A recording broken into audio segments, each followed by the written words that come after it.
আসসালামু আলাইকুম। কেমন আছেন সবাই? ভিন্ন রকমভাবে করার মোচাটা একটু রান্না করে খাবো। আসলে অনেক দিন খাওয়া হয় না, এই জন্য নিয়ে এলাম বাজার থেকে। ধুয়ে কেটে পরিষ্কার করে রেখেছিলাম। কাটাটা অবশ্য সবাই পারে, এই জন্য ওটা দেখানো হলো না।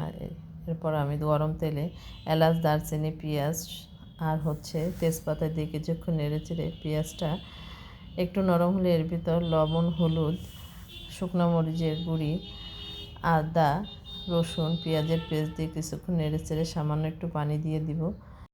এর মাঝে আমি কলার মোচাটাকে ভালো করে সিদ্ধ করে ব্লেন্ডার করে রেখেছি। এরপর আমি মশলার ভিতরে শুকনো উপকরণ ধনে, জিরা আর গরম মশলার গুঁড়ি দিয়ে ভালো করে কষিয়ে নেব। তেলটা ভেসে উঠলে এর ভিতর আমি ব্লেন্ডার করা মোচা দিয়ে দিব। তারপর নেড়ে চেড়ে রান্না করব। চুলা কিন্তু মিডিয়াম আঁচে রাখতে হবে। এরপর আস্তে ধীরে নেড়ে চেড়ে রান্না করতে হবে।